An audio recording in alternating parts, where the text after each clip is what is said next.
Welcome to T-SAT. ఈరోజు మనం జీవశాస్త్రంలో భాగంగా మానవుని రక్త ప్రసరణ వ్యవస్థ గురించి నేర్చుకుందాం. రక్త ప్రసరణ వ్యవస్థలో భాగంగా హృదయము, రక్తనాళాలు, రక్తకేశ నాళికలు మరియు రక్త వర్గాల గురించి నేర్చుకొని మనకి పోటీ పరీక్షల్లో ఏ రకంగా ఈ టాపిక్ నుంచి ప్రశ్నలు వస్తున్నాయన్న విషయాన్ని కూడా గమనిద్దాం. ముందుగా మనకి రక్త ప్రసరణ వ్యవస్థను గురించి మొదటిసారి మనకి ప్రయోగాత్మకంగా వివరించినటువంటి శాస్త్రవేత్త విలియం హార్వే. ఈ విలియం హార్వే అనేటువంటి శాస్త్రవేత్త మనకు ముందుగా రక్త ప్రసరణ వ్యవస్థ గురించి, మానవుని లోపల రక్త ప్రసరణ వ్యవస్థ గురించి ప్రయోగాత్మకంగా వివరించడం జరిగింది. ఈ విలియం హార్వేనే ద్వివలయ రక్త ప్రసరణ వ్యవస్థ అనే పేరుని మానవ రక్త ప్రసరణ వ్యవస్థకి ప్రతిపాదించడం జరిగింది. అందుకే ఈ విలియం హార్వేని ఫాదర్ ఆఫ్ బ్లడ్ సర్క్యులేషన్గా మనము పేర్కొనడం జరుగుతుంది. రక్త ప్రసరణ వ్యవస్థ పితామహునిగా ఈ విలియం హార్వేని పేర్కొనడం అనేటువంటిది జరుగుతుంది. నేను ఇంతకుముందే చెప్పినట్టు ఈ రక్త ప్రసరణ వ్యవస్థ లోపల హృదయము అంటే గుండె, రక్తనాళాలు మరియు రక్తం గురించి అధ్యయనం చేస్తే మనకి రక్త ప్రసరణ వ్యవస్థగా పైన పూర్తి అవగాహన అనేటువంటిది వస్తుంది. ముందుగా మనము హృదయం గురించి, ఆ తర్వాత రక్తనాళాల గురించి, ఆ తర్వాత రక్తం లోపల ఉన్నటువంటి రక్త కణాలు, అదేవిధంగా రక్త వర్గాల గురించి కూడా చూద్దాం. ఇప్పుడు మనం ముందుగా హృదయం లేదా గుండె. సో మానవ దేహం లోపల నిర్విరామంగా విశ్రాంతి లేకుండా పనిచేసేటువంటి ముఖ్యమైనటువంటి అవయవము హృదయము లేదా గుండె అని చెప్పవచ్చు. దీని గురించిన అధ్యయనాన్ని మనము కార్డియాలజీ అని అంటాము. గుండెకు సంబంధించినటువంటి అధ్యయనాన్ని మనం అధ్యయనం చేసే శాస్త్రాన్ని కార్డియాలజీ అని అంటాము. అందుకే గుండె సంబంధిత డాక్టర్స్, వైద్యులు ఎవరైతే ఉన్నారో వారిని కార్డియాలజిస్ట్ అని పేర్కొనడం జరుగుతుంది. గుండెకు సంబంధించినటువంటి అధ్యయనాన్ని కార్డియాలజీ అని, గుండె సంబంధిత వైద్యులని కార్డియాలజిస్ట్ అని అంటారని గుర్తుంచుకోండి. సో నెక్స్ట్ మనం చూసినట్లయితే ఈ గుండెని ఆవరించి మనకి 2 పొరలతో కూడినటువంటి హృదయావరణ త్వచము అని ఉంటుంది. గుండెని ఆవరిస్తూ ఉండేటువంటి ఒక త్వచము హృదయావరణ త్వచము అని అంటాము. దీన్నే ఇంగ్లీష్ లోపల పెరికార్డియల్ మెంబ్రేన్ అని అంటారు. ఇంగ్లీష్ పదాలను కూడా గుర్తుంచుకునే ప్రయత్నం చేయండి, ఎందుకంటే అప్పుడప్పుడు పరీక్ష లోపల ఇంగ్లీష్ పదాలనే తెలుగు లోపల టైప్ చేసి ఇస్తున్నారు. హృదయావరణ త్వచము లేదా పెరికార్డియల్ మెంబ్రేన్ అనగా హృదయాన్ని ఆవరిస్తూ ఉండేటువంటి 2 పొరలతో కూడినటువంటి త్వచము. సో ఈ 2 పొరలు అని చెప్పినాం కదా, ఈ 2 పొరలలో వెలుపలి పొరను తంతుయుత హృదయావరణము అని అంటాము. 2 పొరలు అని చెప్పినాం కదా, 2 పొరల లోపల వెలుపలి పొరను తంతుయుత హృదయావరణము అని, లోపలి పొరను సీరస్ హృదయావరణము అని పేర్కొనడం జరుగుతుంది. ఒకటోదేమో అదే వెలుపలి నుంచి మొదటిది తంతుయుత హృదయావరణము, ఆ తర్వాత ఉన్నటువంటిది సీరస్ హృదయావరణం అని గుర్తుంచుకోండి. ఈ 2 పొరల మధ్యన గుండెని ఆవరించి 2 పొరలతో కూడిన హృదయావరణ త్వచం ఉంటుంది. ఈ 2 పొరల మధ్యన మనకి ఉండేటువంటి ద్రవాన్నే మనము హృదయావరణ ద్రవము అని పేర్కొనడం జరుగుతుంది. పెరికార్డియల్ లిక్విడ్ అని అంటాము. హృదయావరణ ద్రవము, హృదయానికి రక్షణ కల్పించే విధంగా ఈ హృదయావరణ ద్రవము అనేటువంటిది ఈ 2 పొరల మధ్యన ఉంటుంది. సో ఇవి అన్నీ కూడా ముఖ్యమైనటువంటి పదాలు: హృదయావరణ త్వచము, హృదయావరణ ద్రవము. నెక్స్ట్ మనకి గుండె గోడలో మనకి 3 పొరలు అనేటువంటివి ఉంటాయి. ఈ 3 పొరల గురించి కూడా చూద్దాము. ఫస్ట్ ఉండేటువంటిది ఎపికార్డియం. గుండె గోడ లోపల మనకి 3 పొరలు అనేటువంటివి ఉంటాయి. ముందుగా ఉండేటువంటి పొరని మనము ఎపికార్డియం అని అంటాము. దాని తర్వాత ఉండేటువంటి మధ్యలో ఉండేటువంటి పొరని మనము మయోకార్డియం అని పేర్కొనడం, ఆ తర్వాత ఉన్నటువంటి పొరని ఈ ఎండోకార్డియం అని పేర్కొనడం జరుగుతుందనే విషయాన్ని గుర్తుంచుకోండి. గుండె గోడ లోపల 3 పొరలు: ఎపికార్డియం, మయోకార్డియం, ఎండోకార్డియం. సో మనకు తెలుసు మానవ గుండె లోపల మనకి 4 గదులు అనేటువంటివి ఉంటాయి. వాటిని మనము కర్ణికలు, జఠరికలు అని కూడా పేర్కొనడం జరుగుతుంది. అయితే మానవ గుండెలో 4 గదులు ఉన్నట్టే వివిధ జంతువులలో మనకి హృదయం లోపల ఉన్నటువంటి గదుల గురించి కూడా ప్రశ్నలు రావడం జరుగుతుంది. కాబట్టి ఒకసారి ఈ పట్టికను అబ్జర్వ్ చేద్దాం. చేపల లోపల మనకి 2 గదుల హృదయం అనేటువంటిది ఉంటుంది. చేపల లోపల మనకి 2 గదుల హృదయం అనేటువంటిది ఉంటుందన్న విషయాన్ని గుర్తుంచుకోండి. అదేవిధంగా ఉభయచరాల లోపల 3 గదులతో కూడినటువంటి ఈ హృదయం ఉంటుంది. ఉభయచరాలు అనేటువంటి కప్ప, అదేవిధంగా సరీసృపాలు అనేటువంటి పాములు, బల్లుల లోపల మనకి 3 గదుల హృదయం ఉంటుందన్న విషయాన్ని గుర్తుంచుకోండి. కప్ప, పాములు, బల్లుల లోపల మనకి 3 గదుల హృదయం. చేప లోపల 2 గదుల హృదయం, ఇవన్నీ కూడా పోటీ పరీక్షలు అడిగినటువంటి అంశాలే. మొసలి అనే సరీసృపం లోపల, అదేవిధంగా పక్షుల లోపల, క్షీరదాల లోపల 4 గదులతో కూడినటువంటి హృదయం అనేటువంటిది ఉంటుంది. అయితే పక్షుల్లో కొంచెం అసంపూర్ణంగా విభజన చెందినటువంటి 4 గదుల నిర్మాణం అనేటువంటిది ఉంటుందనే విషయాన్ని కూడా గుర్తుంచుకోండి. బొద్దింక లోపల మనకి 13 గదుల హృదయం, బొద్దింక లోపల 13 గదుల హృదయం అనేటువంటిది. అదేవిధంగా వానపాములో చూసినట్లయితే 8 జతల గదులు, మొత్తంగా 16 గదులతో కూడినటువంటి హృదయం అనేటువంటిది ఉంటుంది. సో ఇది వివిధ జంతువుల్లో ఉన్నటువంటి హృదయ గదుల సంఖ్య. మానవుని హృదయం లోపల 4 గదులు ఉంటాయి, చేపల లోపల 2, కప్ప, పాములు, బావుల లోపల 3 గదులు, మొసలి అనే సరీసృపము మరియు పక్షులు, క్షీరదాల లోపల 4 గదులు. ఇక్కడే మనకు మానవుడు కూడా రావడం జరుగుతుంది, క్షీరదాలని అన్నాం కాబట్టి 4 గదుల హృదయము. అదేవిధంగా బొద్దింక లోపల 13 గదుల హృదయము, వానపాము లోపల 16 గదుల హృదయం అనేటువంటిది ఉండడం జరుగుతుంది. ఈ నెంబర్స్ గుర్తుపెట్టుకోండి, మనకి పరీక్షల్లో అప్పుడప్పుడు అడుగుతున్నారు. నెక్స్ట్ మనం చూసినట్లయితే మానవ గుండ అనేటువంటిది, మానవ హృదయం అనేటువంటిది కండరయుజంతో నిర్మితమై ఉంటుంది. మానవుని గుండె అనేటువంటిది కండరాలతో నిర్మితమై ఉంటుంది. అండ్ ఇంకొక రకంగా చెప్పాలని అంటే కండరాలతోనే ప్రేరేపితం చెంది హృదయ స్పందనలు అనేటువంటివి మొదలవుతూ ఉంటాయి. కండరాలతో నిర్మితమై, కండరాలతో ప్రేరేపించబడి హృదయ స్పందనలు అనేటువంటివి వేగవంతం అవుతూ ఉంటాయి. కాబట్టి ఈ మానవ గుండెను కండర జనిత హృదయము అని అంటారు. కండర జనిత హృదయము అని ఎందుకు అంటున్నామనంటే కండరం చేత ప్రేరేపితమవుతుంది, కండరం చేత నిర్మితమవుతుంది, కండరం చేత ప్రేరేపితమై పనిచేస్తూ ఉంటుంది కాబట్టి కండర జనిత హృదయం అని అంటారు. పర్టికులర్గా ఆ కండరాన్ని మనం పేస్ మేకర్ అని పేర్కొనడం జరుగుతుంది. తర్వాత స్లైడ్లలో పేస్ మేకర్ గురించి కూడా మనం చూద్దాము, ఆ పర్టికులర్ కండరం ఏ రకంగా హృదయ స్పందనని ప్రేరేపిస్తుంది అనే విషయాన్ని. నెక్స్ట్ మానవ గుండె అనేటువంటిది కండరజనిత హృదయం అయితే నిమ్నజీవులైనటువంటి అకశేరుకాలలో గుండె నాడులతో ఏర్పడుతుంది. నర్వ్స్ అంటాం కదా, నాడులతో ఏర్పడుతుంది. ఈ రకంగా నాడులతో ఏర్పడి నాడీ ప్రచోదనాల కారణంగా హృదయం అనేటువంటిది స్పందించడం మొదలవుతూ ఉంటుంది. కాబట్టి దీన్ని నాడీ జనిత హృదయం అని పేర్కొంటాం. ఈ రకంగా నాడులతో నిర్మితమై, నాడులతో ప్రేరేపించబడి స్పందనలు మొదలైతే, హృదయ స్పందన మొదలైతే అటువంటి హృదయాన్ని మనం నాడీ జనిత హృదయం అని అంటాము. ఈ నాడీ జనిత హృదయం అనేటువంటిది నిమ్నజీవులైనటువంటి అకశేరుకాలలో ఉంటుంది. మానవుని లోపల మాత్రం కండరజనిత హృదయం అనేటువంటిది ఉంది. నెక్స్ట్ మనం చూసినట్లయితే మన మానవ గుండె యొక్క అంతర్నిర్మాణాన్ని కనుక చూసినట్లయితే ఇక్కడ చూడండి, మనకు గుండె నుంచి సిరలు, ధమనులు బయలుదేరి వెళ్తూ ఉంటాయి. ఇక్కడ మనకి ఊర్ధ్వ బృహత్ శిర అనేటువంటిది ఇక్కడ ఉంది, ఊర్ధ్వ బృహత్ శిర అనేటువంటిది ఇక్కడ ఉంది. అదేవిధంగా ఇక్కడ తలవైపు వెళ్ళేటువంటి ధమనులు, మనకు తెలుసు ధమనుల లోపల మంచి రక్తము, సిరల లోపల చెడు రక్తం అనేటువంటిది ప్రవహిస్తూ ఉంటుంది. సో ఇక్కడ తలవైపు వెళ్ళేటువంటి ధమనులు అనేటువంటివి 2 ఉన్నాయి. ఇవి తలకు రక్తాన్ని సరఫరా చేస్తూ ఉంటాయి. అదేవిధంగా ఎడమ భుజానికి వెళ్ళేటువంటి ఒక ధమనిని కూడా ఇక్కడ గమనించవచ్చు. ఇది ఎడమ భుజానికి రక్తాన్ని సరఫరా చేస్తూ ఉంటుంది. సో ఇవన్నీ బయలుదేరేటువంటి ఏదైతే ధమని ఉందో ఇది అతిపెద్ద ధమని, దీన్నే మనము బృహత్ ధమని అని పేర్కొనడం జరుగుతుంది. ఈ బృహత్ ధమని నుంచే మనము గుండె నుంచి రక్తం అనేటువంటిది వివిధ శరీర భాగాలకి సరఫరా కావడం జరుగుతుంది. అదేవిధంగా ఇక్కడ పుపుస ధమనులను అబ్జర్వ్ చేయవచ్చు. ఇక్కడ కుడి పుపుస ధమని, ఎడమ పుపుస ధమని అని పేర్కొనడం జరుగుతుంది. కుడి పుపుస ధమని, ఎడమ పుపుస ధమని. ఇంకా చూసినట్లయితే కుడి పుపుస సిరలు, కుడి పుపుస సిరలు, అదే రకంగా ఇటువైపున కూడా ఎడమ పుపుస సిరలు, కుడి పుపుస సిరలు, ఎడమ పుపుస సిరలు. కుడి కర్ణిక, ఇప్పుడు రక్తం గుండె లోపల మనకి 4 గదులు అనేటువంటివి ఉంటాయని చెప్పడం జరిగింది. సో ఇక్కడ పైభాగంలో ఉండేటువంటి 2 గదులను కర్ణికలు అని పేర్కొనడం జరుగుతుంది. పైభాగంలో ఉన్నటువంటి 2 గదులను కర్ణికలు అని, కింది భాగంలో ఉండేటువంటి 2 గదులను జఠరికములు అని పేర్కొనడం అనేటువంటి జరుగుతుంది. సో పైభాగంలో ఉన్నటువంటి 2 గదులను కర్ణికలను పేర్కొన్నప్పుడు ఎడమ వైపున ఎడమ కర్ణిక, కుడివైపున కుడి కర్ణిక. అదేవిధంగా జఠరికల లోపల ఎడమ వైపున ఎడమ జఠరిక, కుడి జఠరిక అనేటువంటివి ఈ 4 గదులని ఇక్కడ మనము చూడవచ్చు. ఎడమ కర్ణిక, కుడి కర్ణిక, ఎడమ జఠరిక, మరి కుడి జఠరిక. ఇక్కడ చూడండి, కుడి కర్ణికను కుడి జఠరికను కలుపుతూ మనకి కుడి కర్ణిక జఠరిక కవాటాలు అనేటువంటి ఉంటాయి. కుడి కర్ణికను కుడి జఠరికను కలుపుతూ కుడి కర్ణిక జఠరిక కవాటాలు అని పేర్కొనడం జరుగుతుంది. ఇక్కడ ఈ కవాటాలు అనేటువంటివి కర్ణిక నుండి జఠరికకి రక్తాన్ని పంపిస్తూ ఉంటాయి.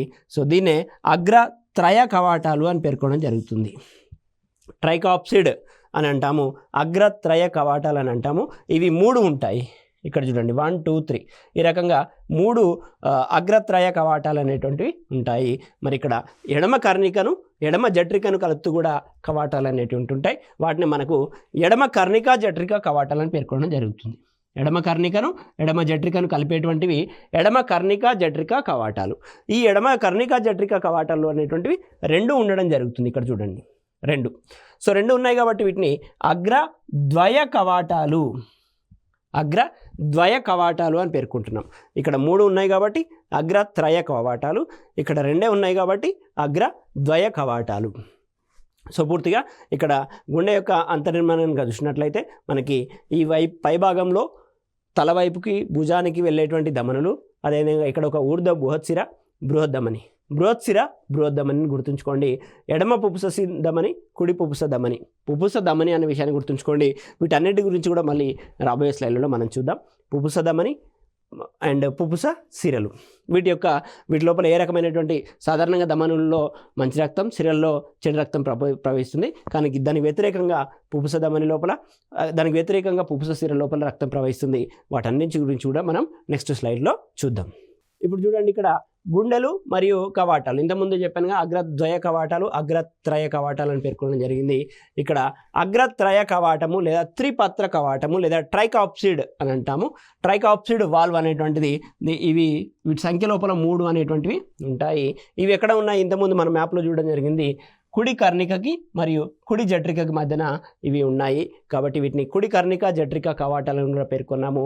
వీటి యొక్క ముఖ్య విధి ఏంటి అని అంటే, కుడి కర్ణిక నుండి కుడి జఠరికకు రక్త ప్రసరణ చేయడం అనేటువంటిది వీటి యొక్క ముఖ్య విధి. కుడి కర్ణిక నుండి కుడి జఠరికకి మనకు రక్తం ప్రసరణ అవుతుంది. పర్టికులర్గా చూసినట్లయితే అది చెడు రక్తం అనే విషయాన్ని గుర్తుంచుకోండి. నెక్స్ట్ అగ్రద్వయ లేదా ద్విపత్ర లేదా మిట్రల్ కవాటం అని పేర్కొనడం జరుగుతుంది. ఇది ఎడమ కర్ణికకు మరియు ఎడమ జఠరికకు మధ్యన ఉంటుంది. సో ఇక్కడ 2 అనేటువంటివి ఉంటాయి, ఎడమ కర్ణికకి ఎడమ జఠరికకు మధ్యన. ఇక్కడ ఎడమ కర్ణిక ఎడమ జఠరిక మధ్యన ఈ ఎడమ కర్ణిక జఠరిక కవాటాలు అని అంటాం. అగ్రద్వయ కవాటాలు, వీటిని అగ్రత్రయ కవాటాలని పేర్కొనడం జరిగింది. ఇవి 2 ఉంటాయి. వీటి ఎడమ కర్ణిక ఎడమ జఠరిక మధ్యలో ఉంటాయి. అదేవిధంగా ఎడమ కర్ణిక నుండి ఎడమ జఠరికకు రక్త సరఫరా చేస్తూ ఉంటాయి, మంచి రక్తం సరఫరా చేస్తూ ఉంటాయి. ఇవి అంటే మీరు గుర్తుంచుకోవాలి, గుండె లోపల ఎడమ వైపున మంచి రక్తం ప్రవహిస్తూ ఉంటుంది, కుడి వైపున చెడు రక్తం ప్రవహిస్తుంటుందని సింపుల్గా గుర్తుంచుకోండి.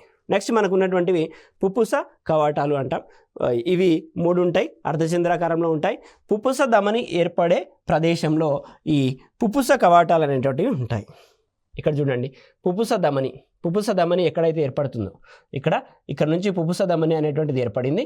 ఈ పుప్పుస ధమని ఏర్పడి ఎడమ పుప్పుస ధమని గాను కుడి పుప్పుస ధమని గాను విడిపోవడం అనేటువంటిది జరిగింది. ఈ రకంగా పుప్పుస ధమని ఏర్పడే ప్రాంతంలో ఉన్నటువంటివే అర్ధచంద్రాకార కవాటం అని అంటాము. ఈ పుప్పుస ధమని ఏర్పడేటువంటి ఈ ప్రదేశంలో ఏర్పడేటువంటి కవాటాలు అనేటువంటి ప్రధానంగా 2 అనేటువంటివి గుర్తుంచుకోండి. సో వీటినే పుప్పుస కవాటాలు అని పేర్కొనడం జరుగుతుంది. ఇవి 3 ఉంటాయి, అర్ధచంద్రాకారంలో ఉంటాయి. ఇది కుడి జఠరిక నుంచి రక్తాన్ని పుప్పుస ధమనిలోకి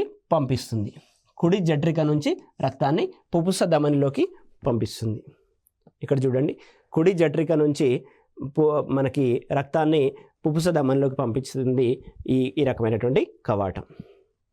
నెక్స్ట్ మనం చూసినట్లయితే మహాధమని కవాటాలు అని అంటాం. ఇవి కూడా 3 ఉంటాయి, అర్ధచంద్రాకారంలో ఉంటాయి. మహాధమని ఏర్పడే ప్రదేశం లోపల ఉంటాయి. మహాధమని ఎక్కడుందండి? మహాధమని మనకి ఈ డయాగ్రామ్ లోపల ఒకసారి చూడండి. మహాధమని అనేటువంటిది ఇది ఇక్కడ బృహద్దమని మనం మహాధమని అని అంటాం. ఈ మహాధమని ఏర్పడే ప్రదేశం లోపల ఉండేటువంటి ఈ మహాధమని కవాటాలు అని అంటాం. ఇవి కూడా 3 ఉంటాయి, 3 కూడా అర్ధచంద్రాకారంలో ఉంటాయి. సో ఇది ఏం చేస్తుందని అంటే ఎడమ జఠరిక నుండి రక్తాన్ని మహాధమనిలోకి పంపిస్తూ ఉంటుంది. ఎడమ జఠరిక నుంచి రక్తాన్ని మహాధమనిలోకి పంపించడం అనేటువంటిది మహాధమని కవాటాల యొక్క ముఖ్య విధి. నెక్స్ట్ మనం చూసినట్లయితే కార్డియాక్ సైకిల్ అని అంటాము, హార్దిక వలయము. ఈ హార్దిక వలయం అని అంటే ఒక హృదయ స్పందన మొదలు కావడం నుండి మరొక హృదయ స్పందన మొదలయ్యే వరకు జరిగేటువంటి హృదయ ప్రక్రియలన్నింటినీ, హృదయ స్పందనలు అంటే మనం లబ్ డబ్ అని అంటాం కదా, సిస్టోల్ డయాస్టోల్ అని అంటాం కదా. ఒక హృదయ స్పందన మొదలై మరో హృదయ స్పందన సిస్టోల్ తర్వాత డయాస్టోల్ కంప్లీట్ అయ్యి మళ్ళీ సిస్టోల్ మొదలయ్యేసరికి ఉండేటువంటి ఆ కంప్లీట్ సర్కిల్ని మనము కార్డియాక్ సర్కిల్ అని లేదా కార్డియాక్ సైకిల్ అని లేదా హార్దిక వలయం అని పేర్కొనడం జరుగుతుంది. నెక్స్ట్ మనకి హృదయ స్పందన, హార్ట్ బీట్ అని అంటాము. హార్ట్ బీట్ అని అంటే ఇది మనకి ఏ రకంగా మొదలవుతుందని అంటే చూడండి, ఇక్కడ హృదయం లోపల ఉండేటువంటి శిరాకర్ణిక కణుపు అని అంటాము. హృదయం లోపల శిరాకర్ణిక కణుపు అని అంటాము. ఈ శిరాకర్ణిక కణుపులోని హృదయ కండర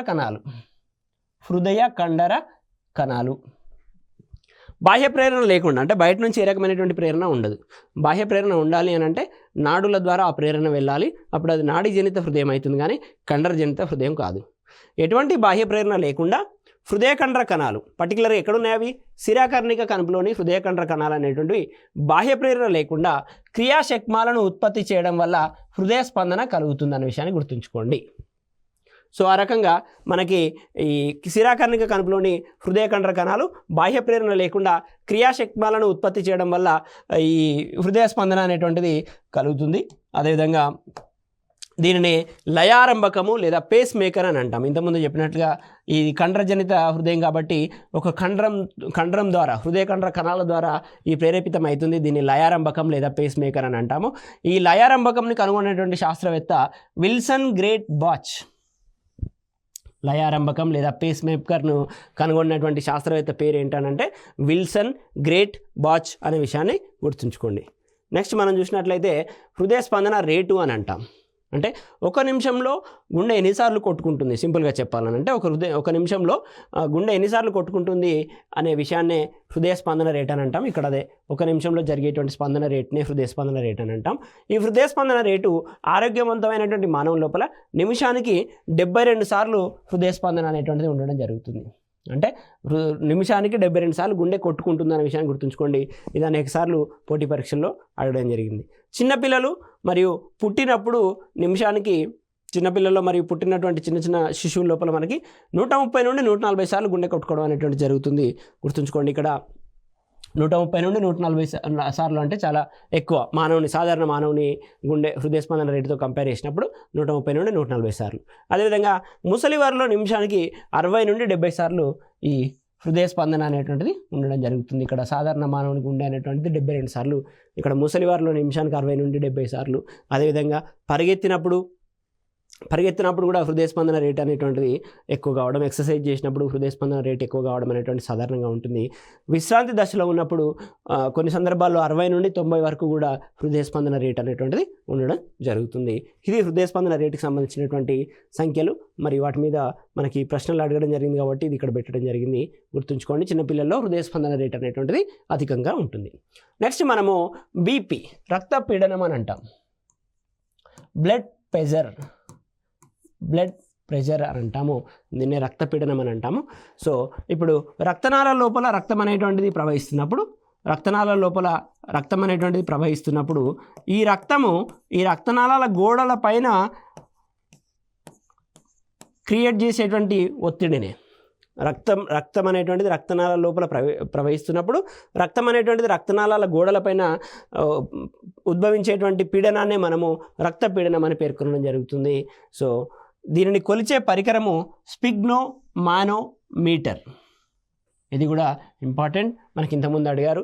బీపీని లేదా రక్తపీడనాన్ని కొలవడానికి ఉపయోగించేటువంటి వైద్య పరికరము ఏది అని దాన్నే స్పిగ్నోమానోమీటర్ అని అంటాము.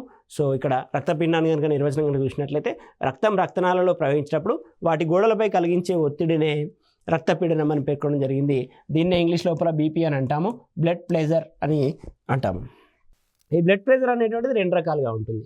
బ్లడ్ ప్రెషర్ అనేటువంటి సాధారణంగా మనకి లో బీపీ గాను హై బీపీ గాను ఉంటుంది. ఆ లో బీపీ అంటే ఏంటి, హై బీపీ అంటే ఏంటిది అన్న విషయాన్ని కూడా మనం నెక్స్ట్ స్లైడ్స్లో చూద్దాము. సో ఈ స్పిగ్నోమానోమీటర్ అనేటువంటిది రక్తపిండాన్ని కొలవడానికి ఉపయోగించేటువంటి పరికరం అని చెప్పాం. ఈ స్పిగ్నోమానోమీటర్ లోపల పాదరసాన్ని ఉపయోగిస్తారు, మెర్క్యూరీని ఉపయోగిస్తారు. మానోమీటర్ లోపల, బారోమీటర్ లోపల, అదేవిధంగా స్పిగ్నోమానోమీటర్ లోపల కూడా పాదరసాన్ని ఉపయోగిస్తారు. మానోమీటర్ అని అంటే వేరు పీడనాన్ని కొలవడానికి ఉపయోగించేటువంటి పరికరం మానోమీటర్. బారోమీటర్ అని అంటే వాతావరణ పీడనాన్ని కొలవడానికి ఉపయోగించేటువంటి వైద్య పరికరం. అదేవిధంగా స్పిగ్నోమానోమీటర్ అనేటువంటిది కూడా పాదరసాన్ని ఉపయోగించి రక్తపీడనాన్ని కొలవడానికి ఉపయోగించేటువంటి పరికరం. సో ఒక ఆరోగ్యవంతమైనటువంటి మానవుని యొక్క సాధారణ రక్తపీడనం అనేటువంటిది 120/80గా ఉంటుంది. సాధారణ బీపీ, నార్మల్ బీపీ అనేటువంటిది 120/80గా ఉండాలి. ఈ 120 అనేటువంటిది సిస్టోల్ పీడనంగా, ఈ 80 అనేటువంటిది డయాస్టోల్ పీడనంగా పేర్కొనడం అనేటువంటిది జరుగుతుంది. సిస్టోలిక్, డయాస్టోలిక్ స్పందనాలు అనేటువంటివి ఉంటాయి. సిస్టోల్ పీడనం అనేటువంటిది 120, డయాస్టోల్ పీడనం అనేటువంటిది 80గా ఉండడం అనేటువంటిది చూస్తున్నాం. నెక్స్ట్ మనకి రక్తపీడనం 2 రకాలని ఇంతకుముందే చెప్పుకోవడం జరిగింది. High BP, low BP. అధిక రక్తపీడనం, అదేవిధంగా అల్ప రక్తపీడనం అని పేర్కొంటున్నాం. అధిక రక్తపీడనం అంటే ఏంటి, అల్ప రక్తపీడనం అంటే ఏంటి అనే విషయాన్ని చూద్దాం. సో ఇప్పుడు రక్తనాళాల లోపల సాధారణంగా కొలెస్ట్రాల్ అనేటువంటిది పేర్కొని పోవడం అనేటువంటిది జరుగుతుంది. రక్తం లోపల కొలెస్ట్రాల్ ట్రావెల్ అవుతున్నప్పుడు ఆ రక్తం ఆ కొవ్వు అనేటువంటిది రక్తనాళాల్లో పేర్కొని పోతుంది. సో ఎప్పుడైతే ఈ రక్తనాళాల లోపల ఈ రకంగా ఉన్నటువంటి రక్తనాళం లోపల కొవ్వు అనేటువంటిది పేర్కొని పోయి, ఇది రక్తనాళం అనుకుంటే ఇక్కడ పేర్కొని ఈ రకంగా రక్తనాళం లోపల కొవ్వు అనేటువంటిది పేర్కొని పోయి ఈ వ్యాసం అనేటువంటిది తగ్గిపోతుంది. రక్తనాళ వ్యాసం అనేటువంటిది సో పూర్వం ఇంతగా ఉంటే ఇప్పుడు ఈ రకంగా కొవ్వు పేరుకపోయిన కారణంగా రక్తనాళ వ్యాసం అనేటువంటిది తగ్గిపోవడం అనేటువంటిది జరుగుతుంది. ఆ రకంగా రక్తనాళం యొక్క వ్యాసం తగ్గి రక్తనాళం లోపల ప్రవహించేటువంటి రక్తం అనేటువంటిది అధికంగా ఈ గోడల పైన పీడనాన్ని క్రియేట్ చేస్తుంది, పీడనాన్ని గురి చేస్తుంది. అప్పుడు అధిక రక్తపీడనంగా దీన్ని పేర్కొనడం అనేటువంటి జరుగుతుంది. రక్తనాళాల్లో కొలెస్ట్రాల్ పేర్కొని పోయి వ్యాసం తగ్గి ఒత్తిడి ఎక్కువగా ఉండడాన్ని మనము అధిక రక్తపీడనము లేదా హై బీపీ అని పేర్కొనడం జరుగుతుంది. హై బీపీ లేదా అధిక రక్తపీడనం అని అంటాము. సో సాధారణంగా ఉప్పును ఆహారంలో అధికంగా ఉపయోగించడం వల్ల రక్తనాళాల విప్పారం తగ్గి రక్తపోటు అనేటువంటిది పెరుగుతుంది. సో సాల్ట్ మనం ఎక్కువ వాడినప్పుడు బీపీ పెరిగేటువంటి అవకాశాలు ఉంటాయి. సో అందుకే డాక్టర్లు కూడా సాల్ట్ని తక్కువ వాడాలని పేర్కొనడం జరుగుతుంది. నెక్స్ట్ మనము ఇప్పుడు అల్ప రక్తపీడనం, ఇప్పుడు అధిక రక్తపీడనం గురించి చూసాం కదా, ఇప్పుడు అల్ప రక్తపీడనం ఏ రకంగా ఉంటుందో చూస్తాం. సో రక్త పరిమాణం అనేటువంటిది తక్కువగా ఉన్న వ్యక్తుల్లో ఒత్తిడి తక్కువగా ఉంటుంది. ఎక్కువ రక్తం ఉంటే ఆ ఉన్న రక్తం అంతా కూడా ఈ గొట్టాల గుండా, అదే నాళాల గుండా పోవాల్సి వస్తుంది. కాబట్టి అప్పుడు పీడనం అనేటువంటిది ఎక్కువ ఉండి అధిక రక్తపీడనం అనేటువంటిది వస్తుంది. వ్యాసం తగ్గినప్పుడు ఇంకా రక్తపీడనం అనేటువంటిది పెరిగి హై బీపీ ఇంకెక్కువ అయ్యే అవకాశాలు ఉంటాయి. సో ఏ వ్యక్తులలోనైతే రక్తం యొక్క పరిమాణం తక్కువగా ఉంటుందో, సాధారణ మానవుల లోపల రక్తం అనేటువంటిది 5 నుండి 6 లీటర్ల వరకు ఉంటుంది. ఈ రక్త పరిమాణం తక్కువగా ఉన్నటువంటి వ్యక్తుల లోపల ఈ రక్తం క్రియేట్ చేసేటువంటి ఒత్తిడి ఏదైతే ఉందో ఆ ఒత్తిడి అనేటువంటిది తక్కువగానే ఉంటుంది. కావున దాన్నే అల్ప రక్తపీడనం అని అంటాం. లో బీపీ అని పేర్కొనడం జరుగుతుంది. లో బీపీ కారణంగా కళ్ళు తిరిగి పడిపోయేటువంటి అవకాశాలు ఉంటాయి. సో హై బీపీ అయినా లో బీపీ అయినా కూడా మనకి ప్రమాదకరమే. సో ఎప్పుడైతే నార్మల్ బీపీ 120/80 ఎప్పుడైతే మెయింటైన్ చేస్తామో అప్పుడు మనం ఆరోగ్యకరంగా ఉండేటువంటి అవకాశం ఉంది. నెక్స్ట్ మనకి గుండె లోపల ఉన్నటువంటి మరొక ప్రమాదకరమైన అంశము గుండెపోటు.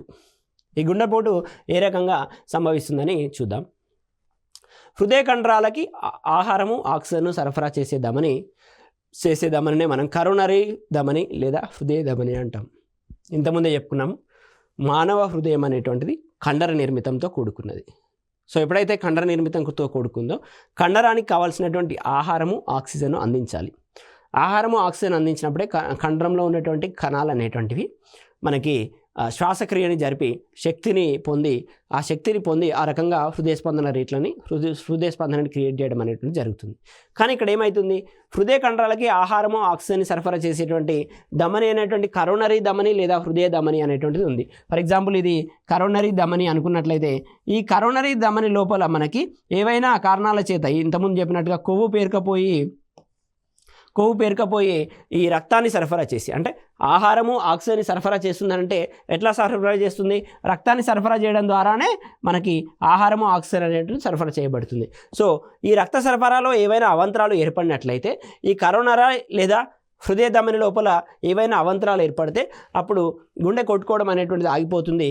దాన్ని మనం గుండెపోటుగా నిర్వచిస్తాం. ఇక్కడ ఇచ్చాను చూడండి, కరోనరీ ధమని లోపల ఏవైనా అవాంతరాలు ఏర్పడతాయి. మరి కరోనరీ ధమని అంటే ఏంటిది, ఇంతకుముందే చెప్పుకున్నాం. గుండె అనేటువంటిది కండర నిర్మితమైనటువంటిది. ఆ కండర నిర్మితమైనటువంటి గుండెకి ఆహారము ఆక్సిజన్ అందించేదే కరోనరీ ధమని రక్తం ద్వారా. సో ఏవైనా అవాంతరాలు ఏర్పడినప్పుడు కండరాలకు ఆక్సిజన్ ఆహార సరఫరా కాక గుండె తాత్కాలికంగా ఆగిపోవడాన్నే గుండెపోటు అని అంటాము. ఈ గుండెపోటు లోపల మళ్ళీ సివియర్ అని మళ్ళీ సింపుల్ అని ఆ రకంగా ఉంటాయి. సో మనకి గుండెపోటు అనేటువంటిది ఈ రక్తనాళ లోపల కొవ్వు పేరుకుపోవడం అనేటువంటిది ప్రధాన కారణంగా గుర్తుపెట్టుకోవచ్చు. సో నెక్స్ట్ ఈ రకంగా గుండెపోటు అనేటువంటిది ఉంటుంది. సో దీన్ని అర్థం చేసుకుంటే మనకు కొంతవరకు అవేర్నెస్ కలిగి ఉంటే దీన్ని నివారించవచ్చు. సో నెక్స్ట్ హృదయంలో జరిగే విద్యుత్ ప్రకంపనలను తెలియజేసేటువంటి పరికరమే ఈసీజీ అంటాం. ఈసీజీ ఎలక్ట్రోకార్డియోగ్రామ్ అని పేర్కొనడం జరుగుతుంది. ఈ హృదయంలో జరిగేటువంటి విద్యుత్ ప్రకంపనలు సాధారణంగా ఉన్నాయా, మరి ఏమైనా ఇబ్బందులు కలిగి ఉందా అనేటువంటి తెలుసుకోవడం కోసం మనము ఈసీజీ తీయించుకోవడం అని అంటాము. సో ఈసీజీ అంటే ఎలక్ట్రోకార్డియోగ్రామ్ అనే విషయాన్ని గుర్తుంచుకోండి. సో ఇది మన హృదయానికి సంబంధించినటువంటి ఈ సమాచారం. మరి నెక్స్ట్ క్లాస్లో మనము రక్తనాళాలకు సంబంధించినటువంటి సమాచారం తెలుసుకుంటూ అదే రక్తం లోపల ఉన్నటువంటి వివిధ రకాల రక్త వర్గాల గురించి కూడా నేర్చుకుందాం. సో హృదయం లోపల మనకి ఉన్నటువంటి గదులు, మరి గదుల మధ్యన ఉన్నటువంటి కవాటాలు, అదేవిధంగా ఈ హృదయ స్పందన రేట్లు, అదేవిధంగా మనకి ఏవైతే ఈ హృదయానికి సంబంధించినటువంటి ప్రమాదకరమైనటువంటి వ్యాధిగా లేదా జీవక్రియకు అంతరాయం కల్పించేటువంటి గుండెపోటు గురించి కూడా చూడడం జరిగింది. ఈ మానవుని హృదయం అనేటువంటిది కండర జనిత హృదయం అనేటువంటి విషయాన్ని గుర్తుపెట్టుకోండి. సో నెక్స్ట్ మన క్లాస్ లోపల రక్తనాళాల గురించి చర్చిద్దాం. రక్తనాళాల్లో ప్రధానంగా ధమనులు, సిరలు, రక్తకేశ నాళికలు అనేటువంటివి ఉంటాయి. ధమనులు, సిరల గురించి నేర్చుకుంటూ ధమనులకి మరియు సిరలకి మధ్య గల తేడాలు, రక్తకేశ నాళికలు అంటే చిట్ట చివరిగా ఉండేటువంటి రక్తనాళాలు, మరి అదేవిధంగా ఆ తర్వాత రక్త గ్రూపుల గురించి కూడా వచ్చే క్లాస్లో మనం నేర్చుకుందాం. Thank you, one and all.